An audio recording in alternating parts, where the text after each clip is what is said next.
Iya. Nah, dan dia eh, jadi tadi sudah mengatakan terkait dengan biologi dan teknologi pusat adalah menurut saya juga ini bilang dia kalau ini mewakili karena biologi menurut saya misalnya negara barat sehari-hari saya hampir saya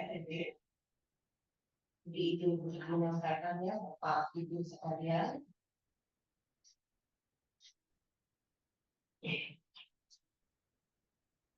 Ya, ini untuk outline-nya ada kondisi biologi dan tektonik pusat tenggara, kemudian ada ternyata dari kondisi biologi dan tektonik yang ada di kita itu akan berdampak hal yang baik dan buruk.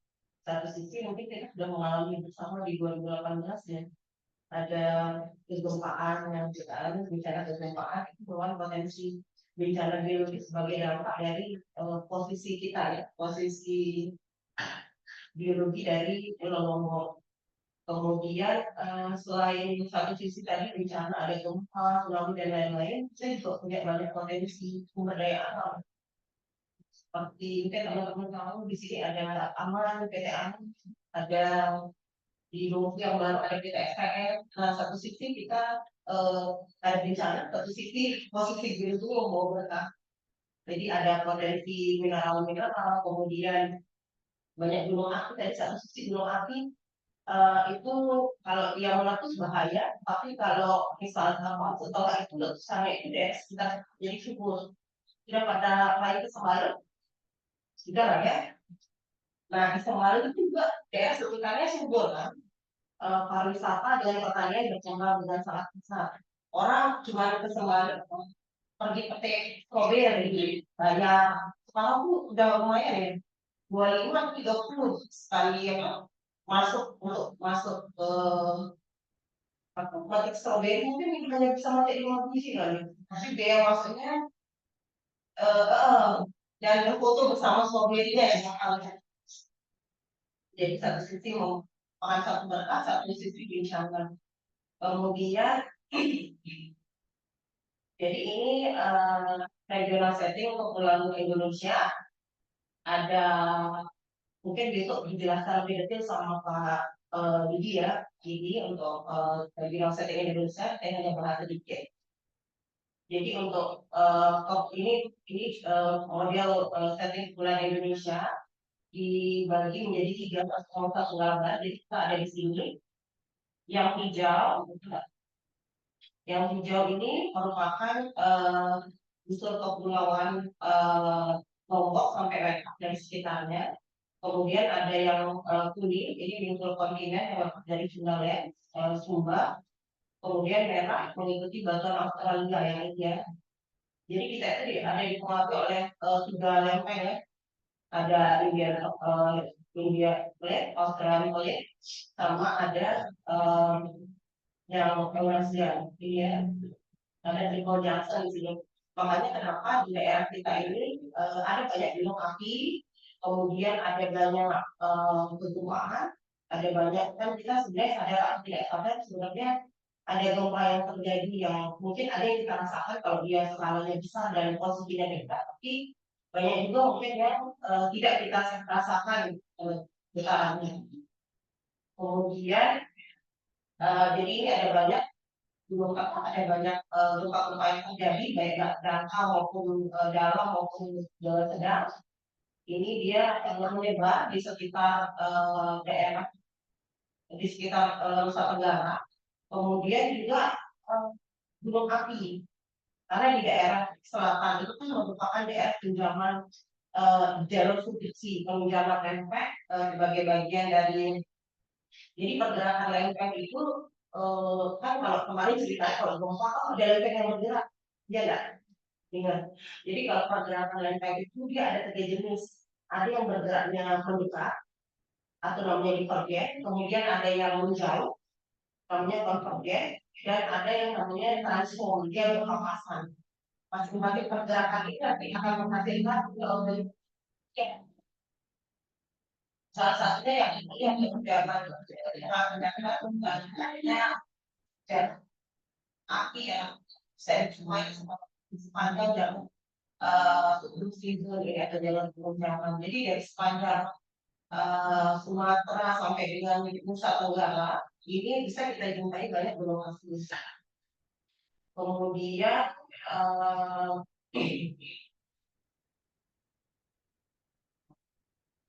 untuk fisiografi kepulauan Indonesia ini juga dipengaruhi oleh kondisi. Jadi tektonik itu ya mempengaruhi fisiografi, nanti mempengaruhi juga kondisi geologi yang akan terbentuk.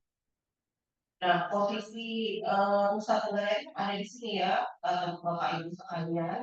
Jadi kalau dibandingkan, saya coba zoomnya, agak kelihatan dia itu kan kayak apa, tempat untuk blognya ini sempit ya, iya nggak? Bisa perhatiin nggak? Kan kalau ini dia agak curam nih yang di bagian biru ini.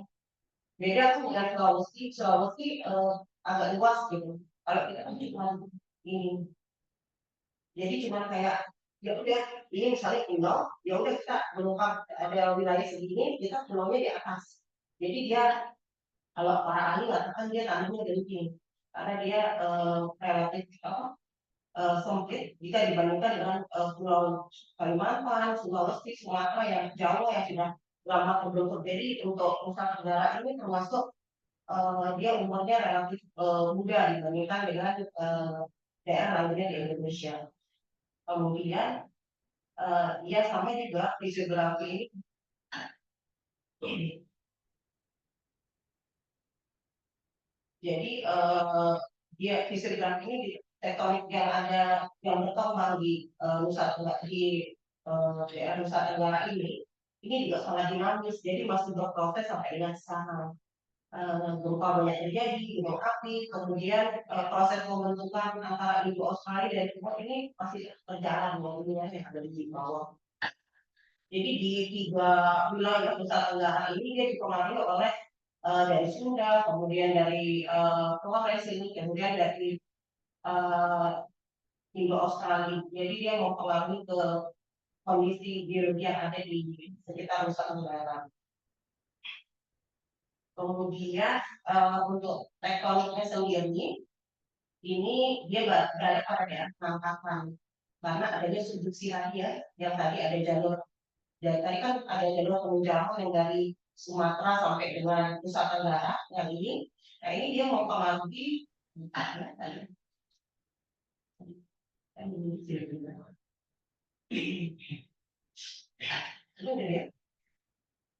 Oke. Jadi jalur subduksi yang tadi itu dari lempeng Samudra Hindia di bagian selatan ini mengakibatkan adanya pengangkatan untuk di kawasan Nusa Tenggara. Kemudian ini ada juga yang dari utara itu ada Flores Trust di bagian utara dan ada juga benturan dari Bandasi di Bandasi dan Timur yang ada di Bandasi dan Timur kemudian pergerakan Nusa Tenggara kalau berdasarkan dari GPS yang dibuat oleh Bapak Melano ini dia menunjuk ke arah timur laut, jadinya menunjuk ke arah timur laut karena adanya pengangkatan dari dana subduksi baik yang dipengaruhi dari selatan maupun yang ada dari Australia. Kemudian ini berbeda ya, jadi tergantung pergerakan apa yang ada di sekitarnya mempengaruhi arah daripada arah dari pergerakannya ya Pak Ibu.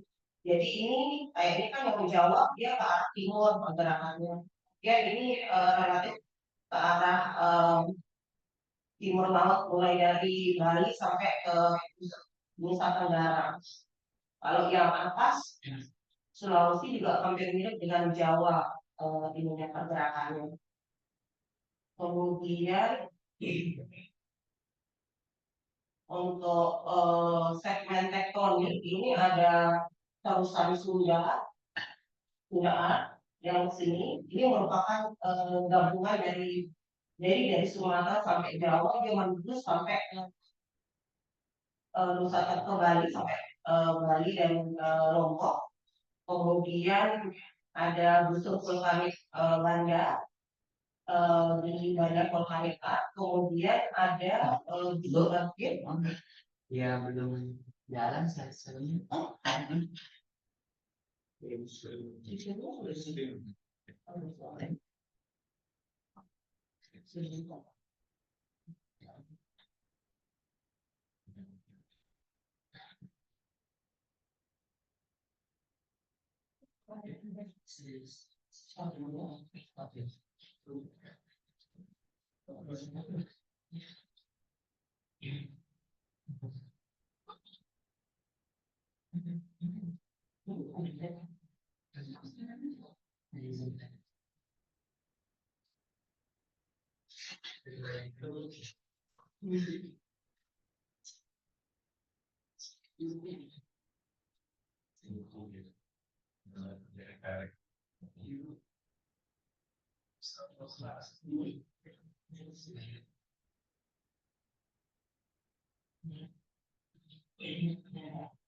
Muncul saya itu.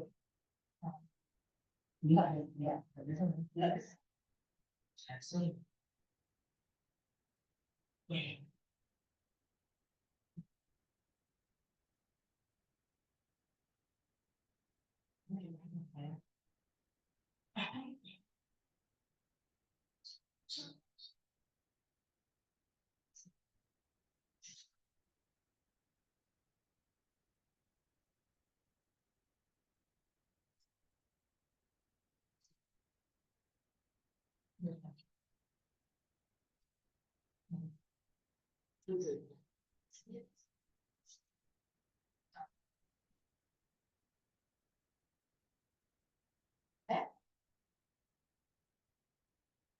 Ya.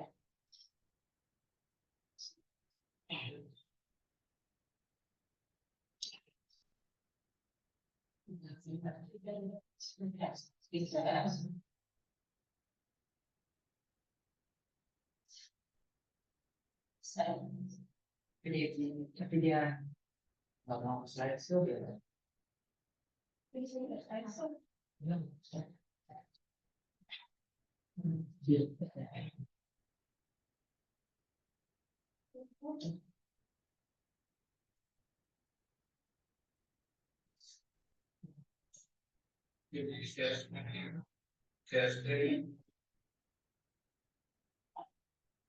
Tapi di sini Enggak.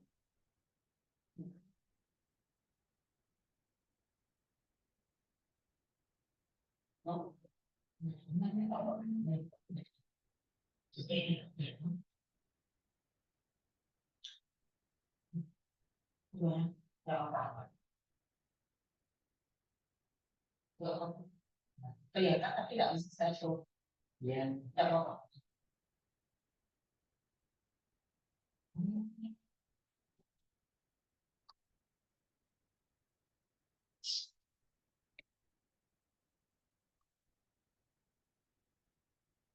Kelihatan.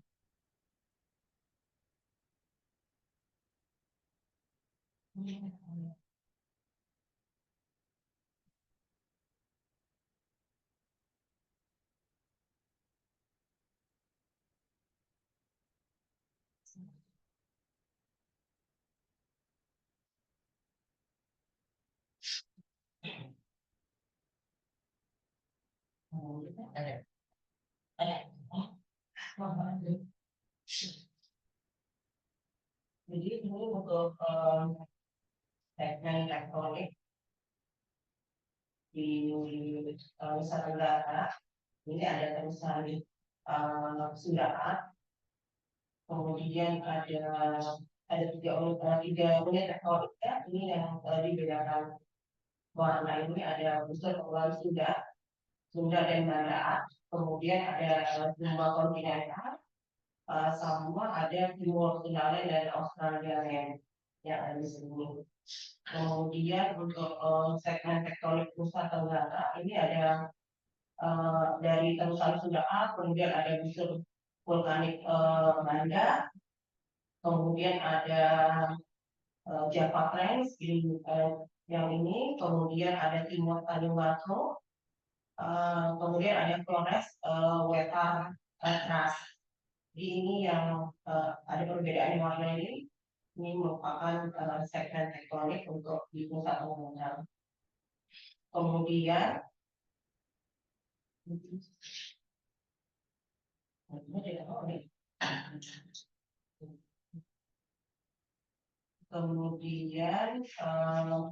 kalau kita melihat, jadi ini rekonstruksi untuk pembentukan Nusa Tenggara pada 25 dan 20 juta tahun. Jadi pada saat ini dia belum ada ya Bapak Ibu sekalian untuk Pulau Nusa Tenggara ya, Pulau Nusa Tenggara. Oke, terus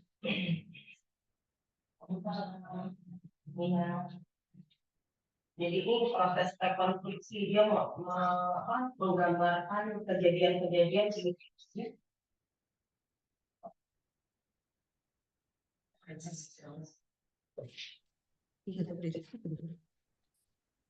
Jadi ini menggambarkan kejadian-kejadian yang terjadi 25 dan 20 tahun juta tahun ya. Kalau di geologi tidak main tahunan ya. Proses pembentukannya ratusan juta tahun. Kemudian Jadi bisa dilihat ada perbedaan dari yang 25 dan 20 tahun. Ada yang sudah terbentuk, ada yang belum terbentuk.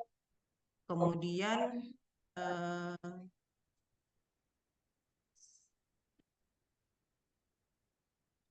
ini untuk yang 10 dan 5 juta tahun. Jadi ini sudah mulai terbentuk di sini untuk Bali, Nusa Tenggara ini sudah Bali, Nusa Tenggara Lombok, Sumbawa sudah mulai terbentuk ya, teman-teman. Kemudian ini udah kelihatan juga di sini tadi karena ini merupakan tadi jalur penunjaman. Di sini kita bisa ketemu adanya gunung-gunung api yang ada di sepanjang jalur penunjaman ini. Kemudian ini yang 5 juta tahun sudah mulai lengkap seperti yang nampak saat ini. Nah, kalau tadi di awal yang sebelumnya ini kan yang Kalimantannya kan harusnya tegak ya. Jadi kita bisa melihat perubahannya ya. Ini kan dia masih agak miring ke timur ya. Untuk yang Kalimantan kan lurus ya. Termasuk ini Jawa juga kan? Iya nggak? Kelihatan? Jadi ini kan masih miring. Kalau udah kenampakan di 10 dan 5 kan ini udah mulai tegak. Tadi kan dia agak miring ke timur ya. Jadi HAL di 2014 ini coba melakukan membuat gambaran perubahan pergerakan daripada pulau-pulau yang ada di Indonesia untuk menjelaskan tektonik dari Indonesia yang kita fokuskan di Nusa Tenggara saat ini. Kemudian secara geologi, baik tektonik, fisiografi, pembentukan Nusa Tenggara ini sangat penting di Indonesia karena secara umur kan kita tuh belakangan dibanding yang tadi ya Jawa, Sumatera, Kalimantan, tetapi prosesnya tuh masih berlangsung saat sekarang. Jadi proses geologi itu kan jadi masih bisa kita lihat prosesnya yang saat ini sedang berjalan ya. Mungkin tidak kelihatan yang bisa kelihatan perubahan tidak ya, tapi mungkin bisa kita merasakan adanya gempa. Nah, ini jadi dia akan menunjukkan kenampakan misalnya proses geologinya masih terjadi seperti benua Australia, misalnya dia yang di bawah ini dia berbenturan dengan Pulau Timur di ujung Nusa Tenggara. Jadi proses kegempaannya aktif karena ini dia masih terus bergerak yang apa? Yang Australia. Kemudian geologi Nusa Tenggara ini merupakan jembatan penghubung dua masa benua besar di barat, Sundaland, dan di timur Sahulen. Jadi ini kan karena tadi yang Bali Lombok ini masih dipengaruhi oleh Sundaland. Jadi di sini tuh kayak jadi seperti ada batas antara dua apa dia kayak menghubungkan dua masa tadi kayak di kayak Sunda dengan Sahulen. Nah, ini nanti juga akan mempengaruhi masuk ke wilayah secara biozoogeografi. Jadi nanti karena dia sama, makanya kenapa pernah dengar nggak misalnya kita bisa ketemu hewan atau tumbuhan ini di satu daerah. Di Indonesia ada, di daerah yang lain, di luar negeri ternyata kita ketemu lagi. Karena ternyata mungkin dulunya mereka adalah satu daratan. Jadi dulu itu kan kalau secara bicara tentang bumi secara umum, dulu itu bumi itu jadi satu kesatuan yang namanya Pangea. Kemudian dia terpecah dua lagi menjadi Laurentia dan Gondwana, yang kemudian dia sekarang terpecah lagi menjadi lempeng-lempeng yang kecil. Jadi kalau dulu tuh dia jadi satu. Makanya kemungkinannya itu nanti kalau puzzle itu kan kita susun akan bertemu menjadi satu gambar ya. Nah, mungkin aja nanti bisa jadi misalnya ke depannya tiba-tiba Sulawesi bisa bersama dengan Lombok misalnya. Karena kan pergerakannya itu kan tergantung daya dorong mana, misalnya lempeng mana yang mendorong atau tergantung nanti dari pengaruh-pengaruh lain yang bisa mempengaruhi pergerakannya. Kemudian jadi ini tadi secara bio atau zoogeografi, tadi secara tanaman atau hewannya nanti dia masuk ke wilayah Wales, yaitu zona transisi kelompok fauna oriental di barat dan Australia di timur. Cirinya tingkat endemisitas atau kekhasan lokal fauna yang tinggi. Secara etnogenesis ditemukan spesies manusia purba yang unik seperti Homo floresiensis. Jadi ada kekhasan yang dijumpai karena wilayah Nusa Tenggara itu merupakan batas antara wilayah Indonesia Barat dan Indonesia Timur. Termasuk tadi kan ada pengaruh juga dari selatan yang Australia. Kemudian kalau secara geologi, ini kalau geologi itu kan dia batuannya ya. Kalau geomorfologi itu morfologinya. Morfologi itu bentukan rupa buminya. Misalnya Bapak Ibu tahu misalnya mau panggil Bapak Ibu masih muda-muda. Teman-teman aja ya. Jadi misalnya kalau di daerah Sembalun itu pegunungan. Kalau kita Mataram ini kan dataran ya, karena relatif datar. Nah, untuk geomorfologi di lembar Lombok sendiri itu secara umum dibedakan jadi tiga. Ada dataran rendah, ini di bagian barat dan utara sampai timur laut Pulau Lombok, ditempati oleh aluvial. Aluvial itu biasanya material-material lepas, bisa pasir, lempung, jadi yang belum terbentuk menjadi belum kompak. Kemudian morfologi perbukitan bergelombang ini terdapat di bagian selatan bagian selatan dari Lembar. Ketinggiannya berkisar 50 sampai 400 meter. Biasanya morfologi ini ditempati oleh formasi Kali Palung dan formasi Pengulung Jadi formasi itu satuan-satuan batuan yang jadi formasi itu dia terdiri dari beberapa satuan batuan. Misalnya di dalam satu daerah itu ada satuan batu pasir, batu lempung. Nah, nanti biasanya penamaannya itu mengikuti penamaan daerahnya, nama daerahnya biasanya, atau misalnya lokasi dia dijumpai. Nah, misalnya ada formasi namanya Lekopiko, Kalibaba. Ini biasanya untuk penggunaannya nanti pada saat mungkin penggunaannya, jadi morfologi tertentu dia akan mencirikan penggunaan lahan tertentu. Biasanya kalau dataran rendah kan dipakainya untuk apa? Pertanian, pemukiman. Jadi ini untuk bisa dikaitkan dengan kesesuaian lahan misalnya. Kemudian kalau morfologi perbukitan menggelombang, ini ada formasi kali palung, formasi pengulung. Kemudian ada morfologi pegunungan bertimbulan kasar. Ini terdapat di bagian utara lembar peta. Kemudian ditempati oleh batuan gunung api tak terpisahkan di sebelah utara. Ini tadi yang perbukitan bergelombang ada di sebelah selatan dari lembar peta. Kemudian untuk batuannya sendiri, batuan yang ada di Pulau Lombok ini disusun oleh ada formasi pengulung. Ini yang formasi pengulung ini isinya endapan hasil gunung api. Dia terdiri dari breksi, lava, dan tufa gunung api serta lensa batu gamping yang mengandung urat kuarsa. Jadi dia kalau biasanya dia terdiri dari hasil-hasil produk gunung api. Kemudian ada formasi pengulung yang menjemari dengan formasi kawangan. Nah, ini yang sebelah kiri ini menunjukkan umurnya. Kemudian ini simbol litologi. Simbol litologi biasanya nanti akan mencirikan batuan apa sih yang dominan menyusun formasi itu. Kemudian ini keterangan formasinya. Biasanya nanti kalau untuk batuan yang intrusi biasanya dibuatkan sendiri seperti ini ya, teman-teman. Kemudian yang ini umurnya, jadi umurnya diperkirakan kuarter sampai tersier. Kemudian ada formasi pengulung dan formasi kawangan. Isinya ada batu gamping, kemudian ada formasi kali palung, kali babak, dan lekopiko yang tertindih secara tidak selaras oleh batuan gunung api Lombok. Ada formasi kali palung, isinya breksi gampingan dan lava. Secara umum isinya ya batu pasir untuk Lombok ya, batu pasir, kemudian batu gamping, terus batuan-batuan hasil produk vulkanik, karena tadi kan secara morfologi di sebelah utara dari peta itu merupakan gunung api vulkanik yang ada di utara, ada Rinjani Samalas.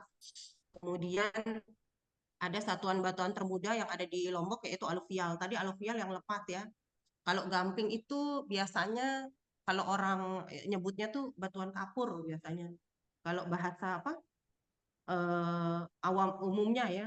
Kalau geologi kan nyebutnya batu gamping. Nah, biasanya kalau yang batu gamping ini kayak yang di daerah Ekas. Kalau batu pasir kan udah tahu ya, paling yang terasa lah butiran pasir-pasirnya. Nah, ingat kalau buat cabut uban, batu apa? Batu apung. Nah, batu apung itu juga itu merupakan contoh hasil produk letusan gunung api. Nah, kalau secara di geologi kan batuan itu nanti dibedakan menjadi 3 secara umum. Ada batuan beku, sedimen, dan metamorf. Batuan beku ini adalah batuan yang terbentuk dari proses pembekuan magma. Jadi biasanya dia ini merupakan hasil dari produk-produk letusan gunung api. Kemudian ada batuan sedimen.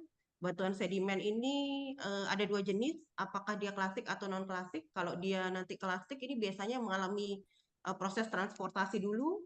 Proses transportasi nanti masuk ke pengendapan, dia numpuk, baru dia mengalami proses kompaksi untuk menjadi batuan sedimen. Nah, terus ada batuan metamorf. Batuan metamorf ini adalah batuan yang terbentuk karena pengaruh temperatur dan tekanan. Bisa salah satunya atau bisa dua-duanya.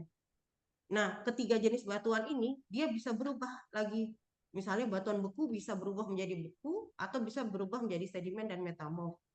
atau misalnya nanti yang sedimen berubah jadi beku, atau sedimen atau bisa berubah jadi metamorf. Jadi tergantung nanti proses apa yang bekerja yang mempengaruhi pembentukannya. Nah, terus ada juga para ahli yang menambahkan jenis batuan itu lagi satu ya, namanya batuan piroklastik. Biasanya biasanya tadi batuan orang menamakan batuan yang hasil gunung api itu batuan beku ya, proses pembekuan magma. Tapi beberapa produk gunung api itu ternyata dia tidak sepertinya antara cocok dan tidak cocok dimasukkan ke batuan beku, sehingga dibuatkan klasifikasi sendiri untuk batuan hasil produk gunung api yang kayak tadi misalnya batu apung tadi tuh, nah disebut sebagai batuan piroklastik. Nanti dia merupakan biasanya batuan piroklastik tuh dia ada lubang-lubang kan, kalau batu apung ingat nggak ada lubang-lubang di situ ya di permukaan batunya, terus dia biasanya ringan. Beda kan dengan batuan-batuan ada batuan-batuan beku yang biasanya banyak kita jumpai di kali yang keras-keras itu. Nah, itu kan dia relatif keras ya. Kalau batu apung tadi kan dia relatif ringan kalau kita pegang walaupun dia besar. Nah, itu mungkin sedikit membedakan tentang batuan ya. Kemudian untuk Pulau Sumbawa ini geomorfologinya hampir mirip, ada kompleks vulkanik dengan ketinggian 1.500 mdpl dengan puncak tertingginya ada di Gunung Tambora. Kemudian morfologi yang didominasi oleh perbukitan intrusi. Jadi kalau intrusi itu adalah batuan yang menerobos batuan lain. Intrusi. Kan kalau biasanya pernah dengar intrusi enggak? Di mana? Air laut. Hah? Iya, di air laut juga ada intrusi. Kalau air laut masuk ke dalam air tanah, namanya juga sama intrusi. Tapi kalau intrusi itu kan tadi pada air ya. Ini kalau pada batuan, intrusnya itu jadi batuan yang menerobos batuan lain. Biasanya nanti batuan yang diterobos umurnya lebih tua daripada batuan yang menerobos. Kemudian di bagian selatan Sumbawa ini terdiri dari punggungan yang kasar dan tidak teratur. Kemudian pola aliran adalah radial biasanya. Jadi salah satu juga mengetahui apa sih geologi daerah situ, kita bisa melihat pola pengaliran. Pola pengaliran itu misalnya jenis sungai apa sih yang berkembang di sana. Jenis sungai itu ada macam-macam lagi. Biasanya kalau kayak misalnya di pegunungan Tambora, Rinjani, biasanya dia pola alirannya itu mengarah ke tengah, mengarah ke tengah, terpusat di bukit-bukit. Kalau terus ada juga yang di Sumbawa ini ada juga pola aliran radial, terpusat di bukit intrusi dan sebagian menampakkan pola aliran sungai yang dikontrol oleh pelurusan struktur. Jadi struktur-struktur geologi yang bekerja ini juga nanti akan mempengaruhi jenis batuan yang terbentuk, terus bentukannya apa, itu juga akan mempengaruhi. Jadi struktur geologi itu seperti misalnya ada, kalau struktur geologi itu misalnya ada, pernah dengar patahan, sesar misalnya, oh waktu kemarin misalnya, oh sesarnya bergerak nih. Nah itu ada sesar, ada kekar, ada lipatan. Jadi kalau kekar itu dia rekahan yang mengalami pergeseran. Kan kalau kita bilang ada gempa itu karena ada sesarnya bergerak nih, kalau nggak salah ya, kalau di berita atau apa misalnya. Ada juga kekar itu rekahan tapi tidak mengalami pergerakan. Kemudian ada lipatan. Kalau lipatan tahu lah ya, lipatan gitu. Jadi awalnya semuanya itu sebenarnya kan kalau tahu kue lapis. Nah, kue lapis. Nah, kalau dia kalau di lipatan itu, jadi kue lapisnya itu kue lapis dia mengalami tekanan di kiri dan kanan. Nanti dia kemudian bisa apa? Dia mengalami apa? Jadi kayak ya gelombang. Kemudian kalau yang sesar tadi dia awalnya lapisan, kemudian karena ada gaya dan tekanan dia patah, atau dia patah, dia bergerak atau enggak. Kalau dia bergerak nanti namanya sesar, kalau dia cuma rekahannya aja, dia namanya kekar. Itu. Kemudian untuk geologi di Pulau Sumbawa tidak terlalu jauh berbeda ya, ada aluvium dan endapan pantai. Biasanya kita jumpai ini ada di sungai atau sekitar pantai, materialnya lepas kan, biasanya di pinggir-pinggir di pesisir-pesisir pantai. Kemudian ada satuan batuan sedimen yang terdiri dari batu lempung. Nah, kalau batu lempung gampangnya eh, yang di sawah-sawah biasanya kan tanah liat, mungkin bahasa ininya ya, bahasa umumnya. Kemudian ada batu gamping juga, kemudian ada kalau batu pasir gampang ya, kalau ada butirannya pasir ya. Kemudian ada batu gunung api. Kalau batuan bereksi ini biasanya dia jadi bereksi ada dua jenis batuan yang mirip di batuan sedimen, ada bereksi dan konglomerat. Kalau yang bereksi itu nanti kalau dia batuannya itu dia seperti membentuk segitiga. Nanti kalau dia butirannya ya, misalnya ini ada satu batuan, terus di batuan tuh ada yang bundar-bundar, itu namanya batuan konglomerat. Kemudian kalau ada yang bentuknya agak menyudut, kayak segitiga gitu, namanya batuannya breksi. Nah, biasanya itu apa? Dia nanti terdiri dari butiran-butiran yang batuan breksi dan konglomerat ini. Nanti dibedakan bagaimana sih model apa butirannya seperti apa? Apakah dia membundar atau dia menyudut? Kemudian kalau dia bahasanya nanti ini breksi tuh biasanya dia ada kandungan tuf di dalam breksi itu. Jadi di breksi itu dia bisa terdiri dari beberapa jenis batuan ya yang mengisinya tuh. Jadi di batuan nanti ada, pernah lihat batuan kan? Di batuan itu kalau kita pegang dia kok ada butiran-butiran lagi di batuan itu. Pernah nggak? Pernah? Hah? Ya, tapi kalau buat cewek mungkin dia agak halus ya, relatif halus. Ada lagi, ya, ya.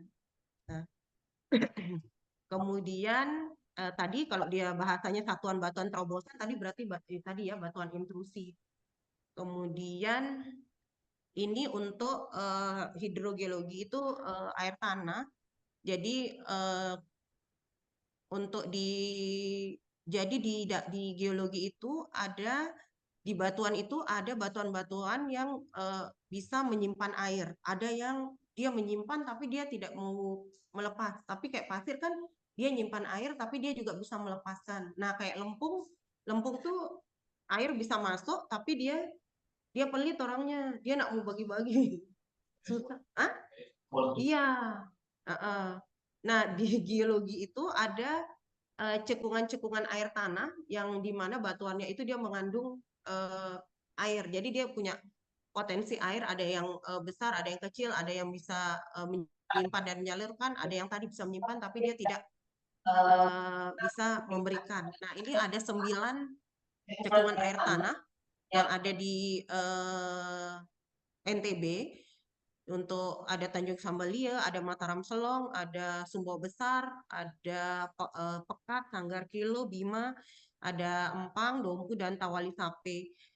Secara umum yang sudah agak detail untuk datanya ini ada di Mataram Selong. Datanya untuk potensi air tanahnya, kemudian perhitungan kalau nggak salah umur air itu ternyata bisa dihitung. Apa? Umur ininya ya, umur airnya itu. Kemudian untuk kita lanjut ada, jadi tadi ya kondisi geologi, tektonik, geologi dari Nusa Tenggara, termasuk tadi kita fokuskan untuk melihat bagaimana sih kondisi geologi yang ada di Pulau Lombok dan Sumbawa.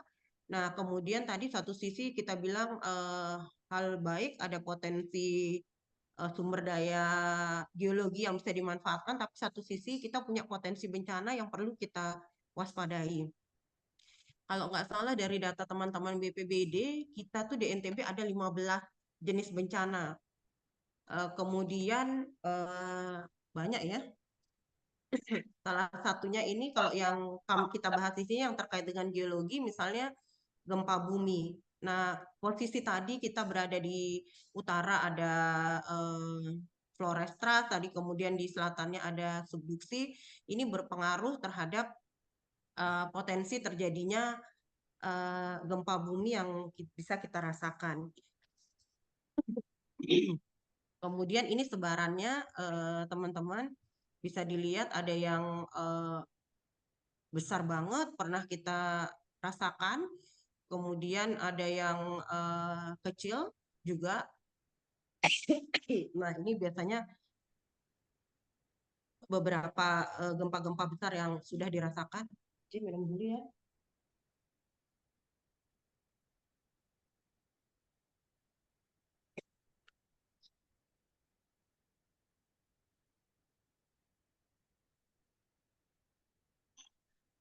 Ini jadi dipetakan dari relatif lama ya, belum diupdate. Ini 70 sampai 2018. Lumayan banyak ya ternyata gempa-gempa yang kita rasakan.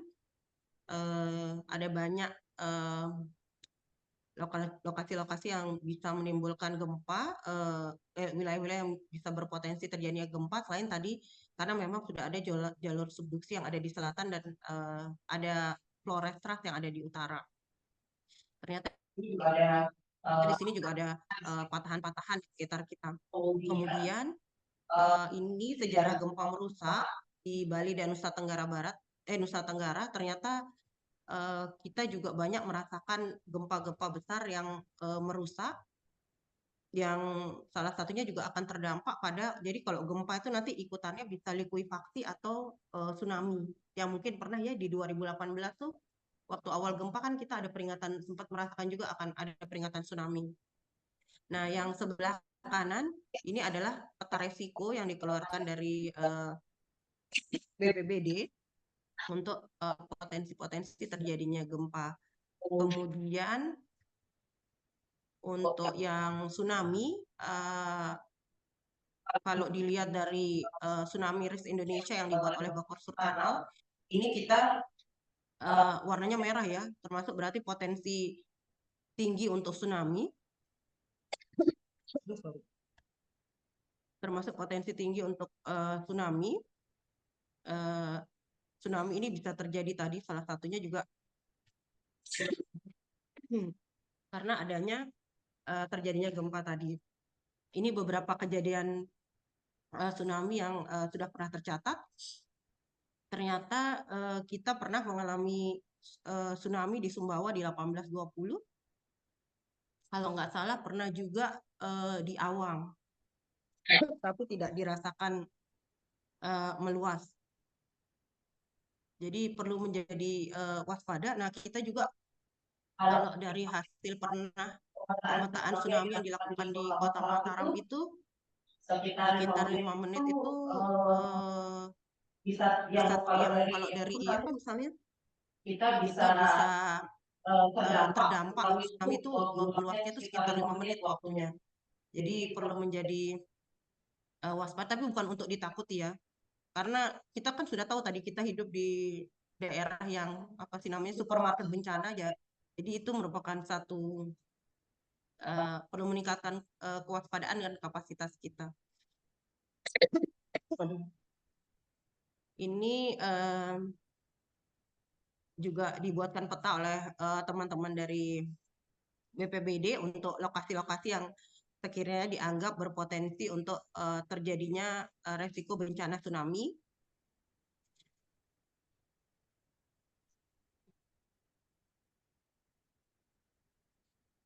Tapi kayaknya tidak ada yang merah ya.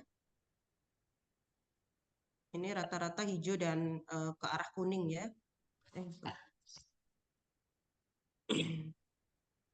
Kemudian untuk gunung api, kita punya 3 gunung api, ada Rinjani, Tambora, dan satu lagi ada Sangiang Api. Nah, ini 2 gunung ini, Rinjani dan Tambora ini merupakan gunung api yang letusannya itu, dulu Rinjani ini namanya Tamalas ya yang pertamanya ya, sudah pernah dengar ya. Jadi letusannya itu merupakan dianggap sangat merusak, dan dampaknya tidak hanya dirasakan di kita di Lombok dan Sumbawa ya, tapi dia meluas ke sampai ke belahan dunia yang lain. Jadi selain tadi potensinya untuk pada saat dia erupsi atau dia meletus, itu ada jatuhan abu, material, lontaran batu pijar, lava, awan panas dan hujan. Ternyata pada saat letusan Samalas di 1257 dan Tambora 1815, ini dia mempengaruhi iklim dunia. Jadi ya ada buku yang kalau nggak salah Silent Spring itu dia menceritakan bagaimana letusan yang terjadi di gunung api yang ada di NTB ini bisa mempengaruhi iklim dunia. Jadi gelap, orang kelaparan. Yang kita sendiri kan kayak Tambora tuh ada hilang apa kerajaan yang hilang. Terus ternyata juga karena merubah iklim dunia, orang tidak merasakan musim semi itu. Ternyata di Amerika terjadi perkembangan wilayah. Orang bergeser ada kota-kota baru yang tumbuh pasca terjadinya letusan itu. Jadi ternyata keberadaan gunung api yang ada di kita itu bisa berdampak kepada dunia luar. Kemudian ada juga Gunung Sangyang Api. Nah, yang ini, yang pink ini merupakan peta kawasan rawan bencana. Jadi ini radius letusan biasanya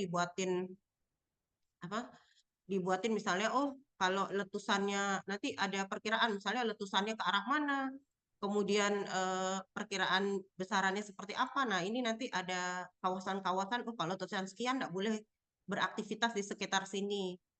Jadi ini dia coba digambarkan arah-arah letusan yang mungkin bisa terjadi pada saat terjadinya gunungnya jika meletus.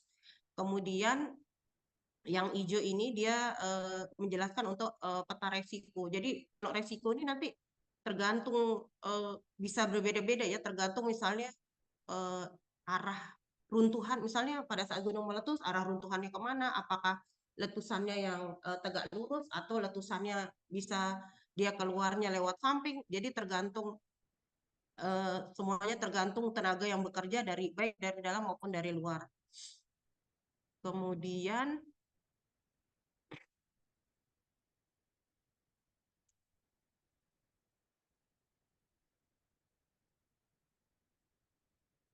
untuk banjir dan gerakan tanah juga ini berpotensi terjadi di sini. Beberapa kawasan untuk gerakan tanah sendiri ini juga masuk ke warna merah ya, sangat tinggi potensinya. Kemudian banjir juga banyak terjadi. Ini juga dipengaruhi oleh kondisi misalnya morfologinya terjal, kemudian tidak ada vegetasi yang menahan tanaman. Jadi bisa banjir airnya jadi mengalir, tidak ada yang menahan. Kemudian kayak tadi banyak bangunan misalnya, banyak bangunan yang alih fungsi lahan, harusnya lahan bervegetasi tapi dirubah menjadi lahan terbangun, otomatis air itu tidak bisa masuk ke dalam. Kita juga nanti selain tadi banjir, kita juga mengalami kekeringan kalau musim kemarau karena kalau misalnya musim kemarau, perhatiin nggak, misalnya kayak sumur-sumur itu udah mulai mengering, atau misalnya ketersediaan airnya turun, karena kan antara air yang masuk dengan yang keluar itu tidak sebanding misalnya. Atau sekarang orang-orang kayak di daerah, tadi kita bicara intrusi, karena semakin banyak hotel, semakin banyak kebutuhan air, orang banyak membuat sumur bor tanpa menghitung tadi misalnya, tadi kan ada tadi tuh peta cekungan air tanah, daerah air tanah, apakah daerah itu punya potensi air besar atau tidak, itu juga tidak. Nah ini juga bisa, selain tadi banjir juga ada potensi kekeringan yang bisa mengikuti. Kemudian likuifaksi. Waktu kejadian gempa Lombok kemarin, itu juga beberapa wilayah ada yang mengalami likuifaksi. Yang tempat kami jumpa itu ada di sekitar Gangga, kayaknya Kabupaten Lombok Utara. Itu di pinggir pantai, kami ada jumpai lokasi yang mengalami likuifaksi. Ternyata selain gempa, likuifaksi, yang banyak juga kemarin terjadi di ini ya, waktu di Palu, yang satu daerah tiba-tiba hilang ya, Potobo ya. Ya itu juga. Nah ternyata keberadaan cekungan air tanah ini juga memiliki potensi bahaya terjadinya likuifaksi. Selain kayak kasus-kasus kayak Jakarta yang banyak terjadi kan pengambilan air tanah tinggi, sedangkan airnya yang meresap kurang, jadi kemungkinan bisa jadi juga ini juga akan mengganggu suplai air, juga bisa menimbulkan terjadinya likuifaksi tergantung kedalaman air tanah dan porositas batuan. Kemudian untuk sumber daya geologi ini ada mineral, jadi ini beberapa eh, lokasi-lokasi informasi perizinan usaha pertambangan mineral logam yang ada di Nusa Tenggara Barat. Ini ada blok-blok yang merupakan kawasan izin usaha pertambangan. Mungkin yang lebih banyak ada di ini ya, di Pulau Sumbawa ya. Kalau Lombok fokusnya ada di sekitar Sekotong. Ini beberapa lokasi-lokasi potensi sumber daya yang sudah mulai dilakukan eksplorasi maupun sudah mulai dilakukan pengambilan. Kemudian ada potensi juga untuk panas bumi, ada di Sembalun, ada di Marong dan Hubu. Ini juga berpotensi untuk dimanfaatkan untuk menjadi salah satu sumber untuk sumber energi yang bisa dimanfaatkan. Kemudian ada juga potensi sumber daya migas. Ternyata dari beberapa ada perusahaan yang BP kalau nggak salah yang melakukan eksplorasi juga di daerah utara Pulau Sumbawa. Ini juga ada potensi migas yang ada di daerah kita. Kemudian wisata yang suka jalan-jalan karena banyak potensi geologi yang indah-indah. Salah satunya menjadikan Lombok dan Sumbawa menjadi daerah geowisata. Kemudian ada juga dibentuk Geopark Lombok dan Geopark Rinjani dan Geopark Tambora. Karena ada banyak keunikan-keunikan yang bisa diangkat geopark dan keberadaan geowisata yang kemudian ini juga bisa menjadi salah satu upaya untuk mempertahankan keunikan-keunikan geologi yang ada di daerah kita sehingga bisa terjaga dan dapat dimanfaatkan sebagai laboratorium. Karena kan pembentukannya lama ya. Misalnya kayak Semeti itu kan pernah ke Semeti? Itu kan kayaknya sekarang masih berproses itu kan, yang udah di darat, tapi kan yang di laut itu kayak pengangkatannya. Nah itu juga proses pembentukannya lama. Jadi salah satu kalau orang geologi belajarnya itu kan melihat yang kenampakan yang ada sekarang. Jadi the present is the key to the past. Masa kini merupakan kunci untuk mempelajari masa lampau. Jadi kita belajar dari kenampakan yang ada sekarang, misalnya kayak orang belajar tentang padahal Samalas tuh adanya dulu ya. Jadi dia mempelajari hasil-hasil produk dari Samalas untuk membuat itu sebagai satu laboratorium untuk menceritakan apa sih yang terjadi pada saat Gunung Samalas itu meletus. Nah, ini beberapa contoh geoturism yang ada di Rinjani. Jadi ada jalur-jalur yang sudah dibuat teman-teman di Geopark. Dia menjelaskan bagaimana sih proses terjadinya Gunung Rinjani, kemudian misalnya pembentukan air terjun Benang Kelambu, Benang Stokel dijelaskan sehingga masyarakat juga punya gambaran tentang proses-proses geologi yang terjadi di daerahnya.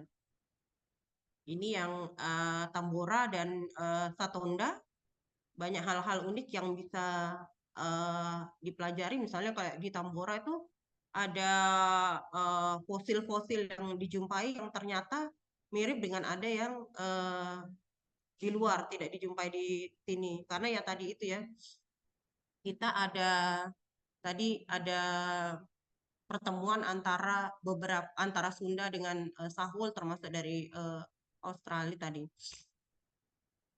Demikian teman-teman yang bisa disampaikan, mungkin ada yang bisa kita diskusikan. Kalau saya nggak bisa jawab nanti saya cariin.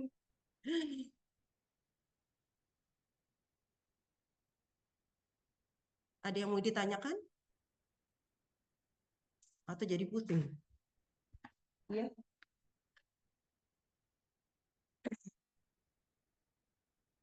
Mm-mm. Iya. Ya.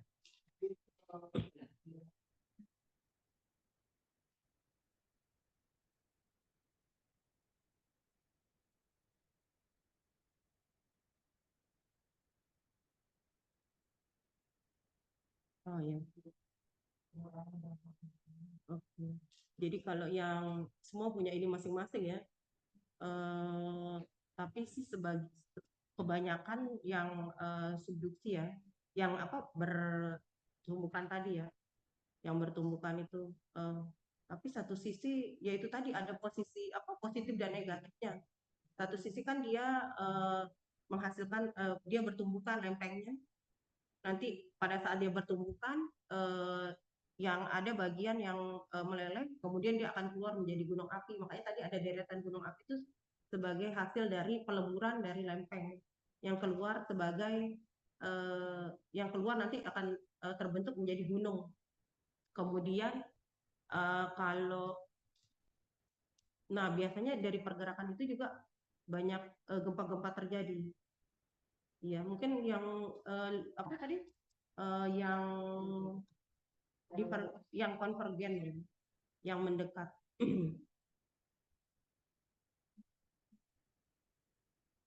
Kalau misalnya nanti untuk pengurangannya sih ya paling kita meningkatkan kapasitas. Kalau kita udah tahu wilayah kita misalnya berbahaya, jangan bangunnya juga harus sesuai standar ya. Misalnya harus sesuai standar untuk misalnya rumahnya eh, standarnya tidak hanya gempa nih, gempa, tsunami dan banjir. Jadi berapa potensi bencana karena kita udah tahu kan kita ada di wilayah yang multi bencana.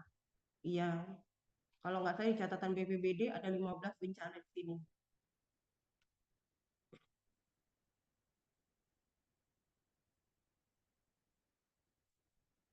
Ada lagi? Oh, ini ada yang ikut dari Zoom juga ya yang kuliahnya ya. Mungkin yang di Zoom ya ada yang mau ditanya. Mungkin yang dari Zoom juga bisa diskusi.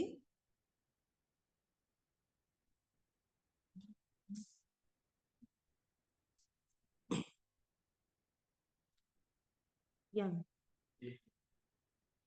iya, ada kuliahnya ya. Saya juga nggak tahu kalau ada kuliah biologinya ya. Nanti di ininya ya. Nggak apa-apa nanti kalau ada yang mau didiskusikan bisa kontak-kontak.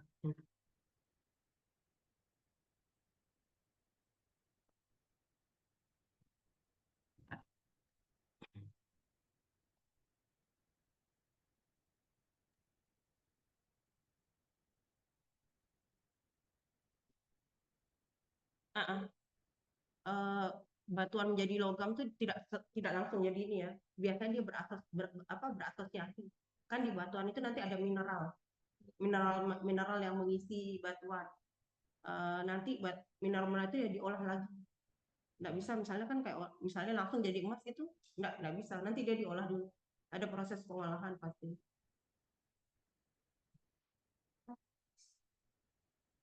Bereaksi tadi tuh misalnya ada batuan, terus dia ada misalnya di batuan, terus dia ada batuan lagi di dalamnya yang ada butiran-butiran kecil. Mungkin bisa kita cari ya.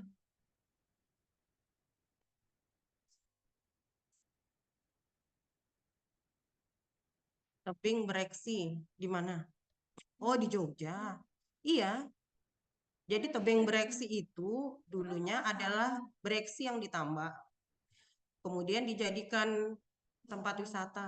Kenapa tebing? Karena pasca ditambang dia kan jadi kayak tegak-tegak gitu. Iya, bereaksi ya, kita cari dulu. Oh, udah kelihatan ya?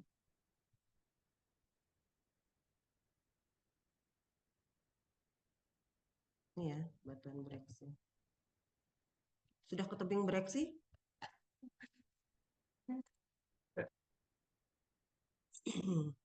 Nah, ini. Tapi nggak bisa keluar deh ya. Oh, kita copy di ini ya. Oke di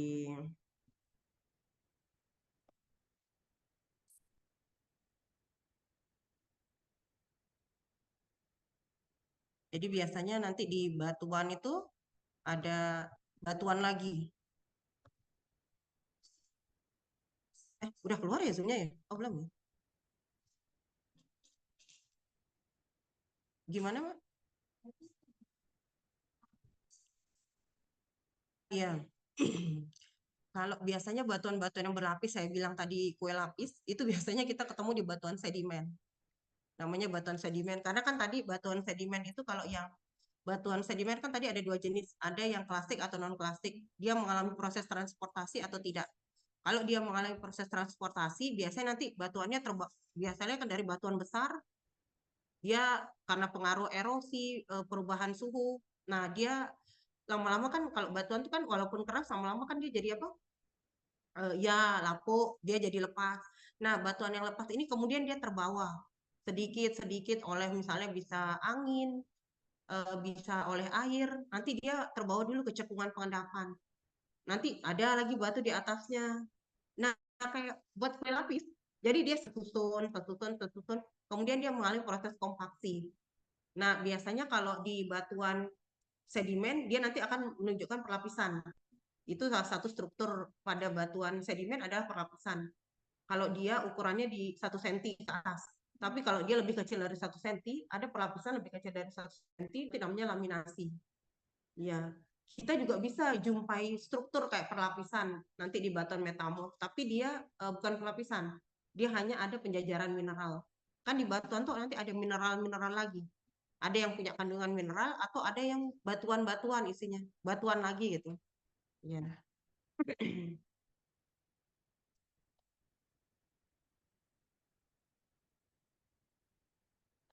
Bisa ya muncul ya? Muncul nggak Mas? Di sini muncul. Oh, kok di sini nggak bisa ya? Sorry, sorry. Dia cuma bisa share-nya ke anu ya. Share-nya cuma ini ya. Zoom anu apa? PPT ya. Oh ini. Nah, ini kan nggak muncul.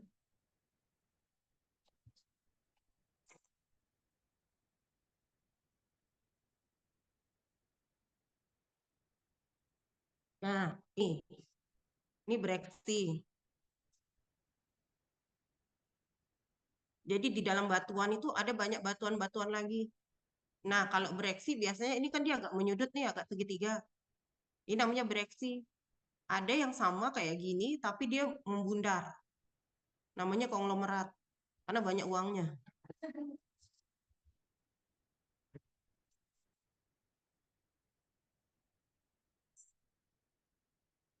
Nah, ini tuh di bereaksi ini dia bisa jadi macam-macam ya isinya.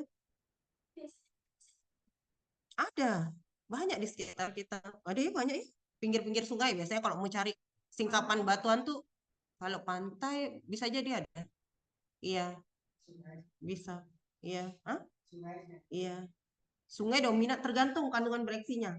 Bereksi kan dia bisa ada kandungan yang ke arah vulkanik atau dia misalnya ke arah kalau gampingan itu biasanya kalau ada kandungan gampingan itu dia nanti proses pembentukannya biasanya di laut. Ya, gampingan dia terbentuknya di ini. Ya, makanya kita ketemu kayak di Ekas itu kan. Tapi kalau misalnya pun kita ketemu ada singkapan yang ada gamping di atas, kemungkinan dulunya dia dia mengalami proses pengangkatan. Gitu. Nah, ini kan dia ini bisa macam-macam. Mungkin aja ada batu apung di sini, ada batu pasir, ada lempung, ada batuan beku. Jadi dia bisa terdiri dari macam-macam. Kayak tadi kan misalnya batu breksi tufan. Oh, berarti dia ada kandungan tuf juga yang ada di batuan ini. Ada lagi, Mbak?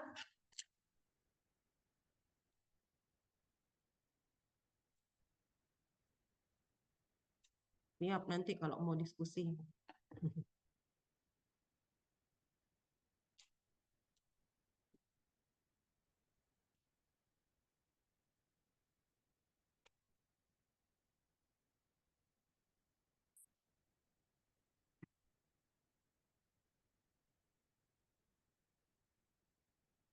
sesar biasanya kadang kan biasanya tuh sesar itu batuan-batuan yang getah tuh apa ya, yang gampang patah. Maksudnya dia kalau kan pada saat suatu batuan dia kena tekanan di kiri kanan atau atas bawah, biasanya kalau dia batuannya plastis, plastik tuh yang gampang tadi kan apa membentuk apa tadi gelombang gitu kan. Kalau dia batuannya batuan-batuan yang bahannya plastik, biasanya dia masih bisa, kalau dia belum terlampaui batas elastisnya itu dia masih bisa membentuk tadi perlipatan. Tapi kalau biasanya kalau batuan-batuan yang sesar itu biasanya batuan-batuan yang cenderung dia apa sih kalau lawannya plastik itu brittle bahasa Indonesianya.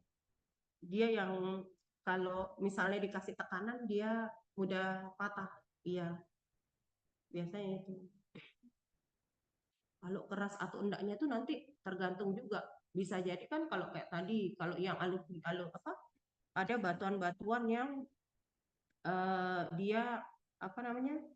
eh bisa jadi karena dia nanti kena pengaruh temperatur dan tekanan dia jadi keras. Misalnya kan awalnya kayak tadi, kayak batuan kita ketemu, misal batu pasir, batu lempung tadi itu kan dia awalnya kan kalau batu pasir lempung kan tidak terlalu keras, tapi dia kena misalnya ada perubahan temperatur tekanan dia bisa berubah misalnya jadi lebih apa ya bahasa Indonesianya, brittle, ductile, brittle bahasa pokoknya dia jadi dia keras batuannya, jadi dia apa sih mudah untuk patah. Iya,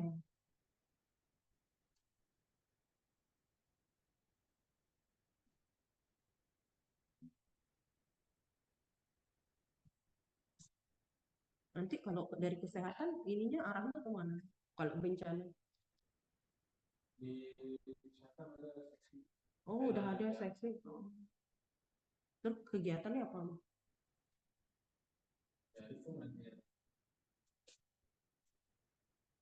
Oh dibuat khusus memang ya. Hmm. Oh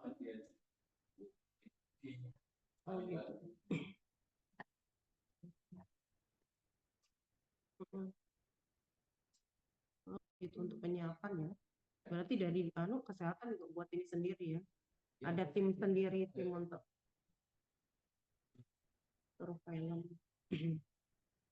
Ada lagi?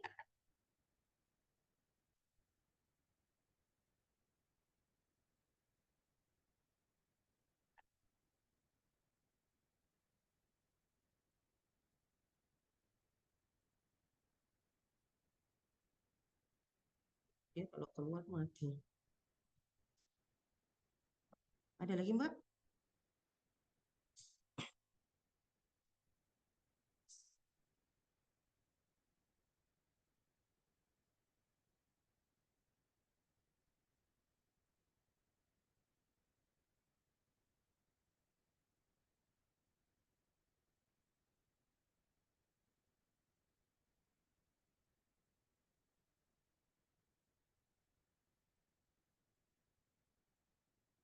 Mungkin yang online ini ada berapa? Ada 3 yang online.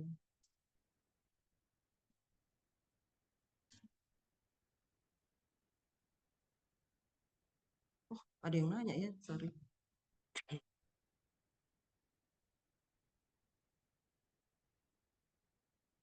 Proses, oh Bu Teti ya.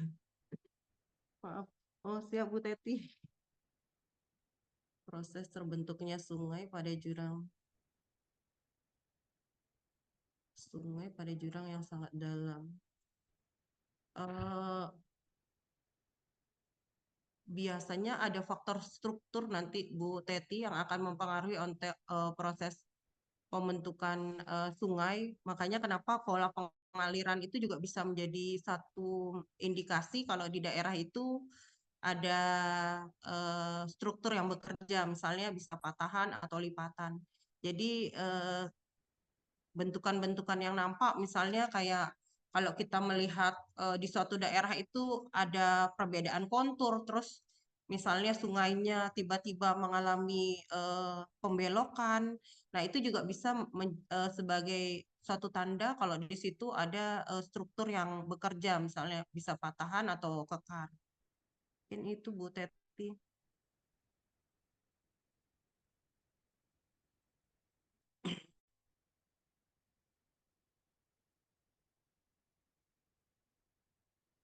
Ada lagi?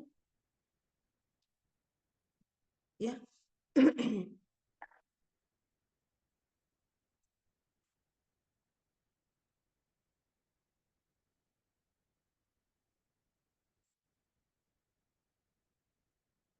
Hanya di air terbanyak. Oh, apa? Membuat ya. Keberadaan sumber bornya banyak karena banyak usaha.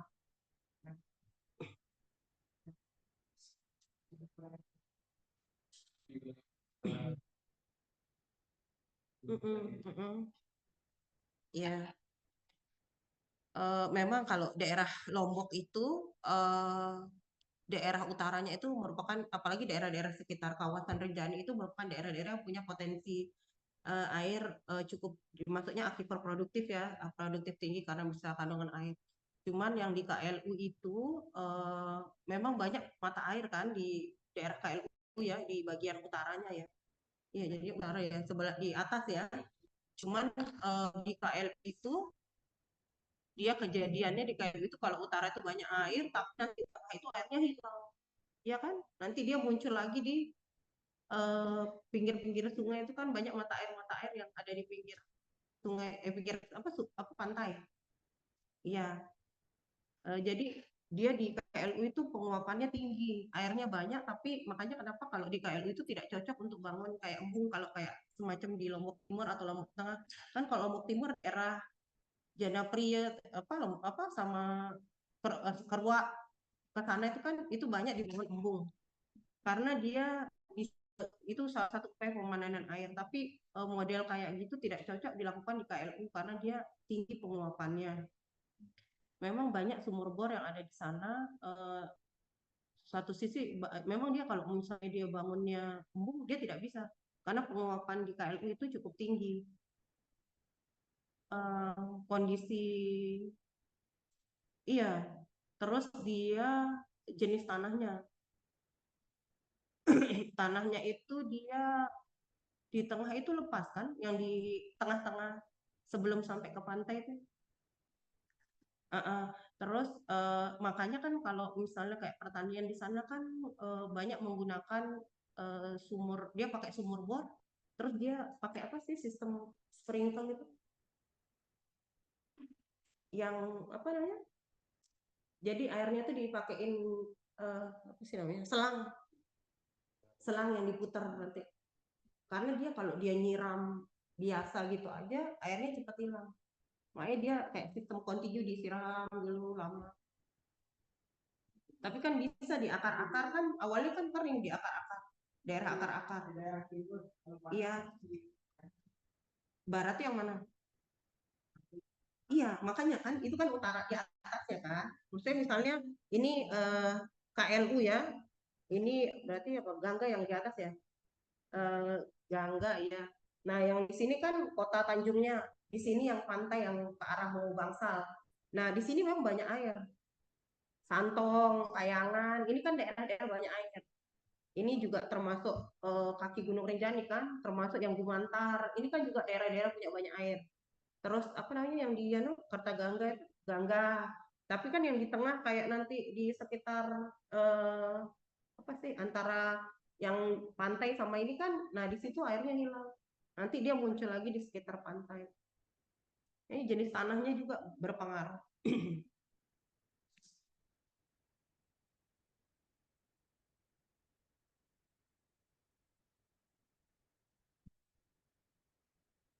Ada lagi?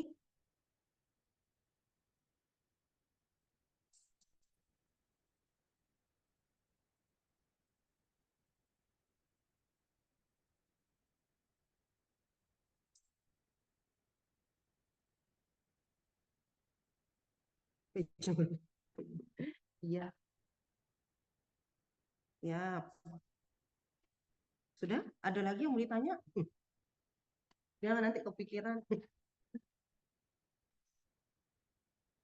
Hah? Iya. Nggak pusing kan ya? Oh, alhamdulillah. Kalau masnya dulu jurusan apa? Manajemen apa? Oh, SDM. Sumber daya manusia? Enggak sih, kalau bencana memang agak ini, bisa masuk mana-mana. Iya. Kalau mbaknya, pendidikan fisika. Mbaknya sama. Yang dua, hah? Komunikasi. Bagus lah bencana. Terus, fisika. Hmm. Bagus, komunikasi banyak loh yang ini. Bagaimana, ternyata kan kayak komunikasi tuh kalau dia salah memberikan informasi, media itu kan dia bisa, media itu bisa baik dan buruk jadinya juga. Kalau dia salah memberikan berita, ya kayak kemarin misalnya, nanti ada mau kejadian tsunami padahal tidak ada, misalnya kan itu bisa bahaya juga. Bagaimana pola komunikasi bencana nanti judulnya ya. Bisa jadi judul tesis ini. Yang satu juga mahasiswa. Oh bukan.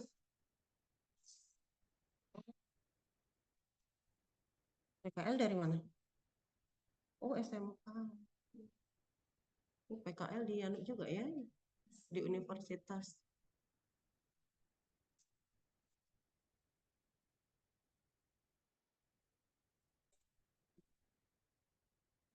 Kenapa ambil bencana? Magister mitigasi bencana? Iya? Ini penasaran. Ilmu baru ya. Kayaknya menarik ya. Kita masuk mana-mana bencana. Iya. Urusannya dengan banyak pihak soalnya. Ada lagi yang mau ditanyakan? Kalau tidak ada, kita tutup. Sudah cukup? Cukup? Oke. Izin Bu Teti, kita selesaikan dulu. Terima kasih teman-teman, Bapak Ibu sekalian. Mohon maaf ya jika selama mengajar mungkin ada yang kurang-kurang. Saya membuka ruang. Kalau misalnya mau diskusi-diskusi nanti setelah ini juga tidak ada masalah ya. Nanti bisa di info nomor saya. Sekian. Wassalamualaikum warahmatullahi wabarakatuh.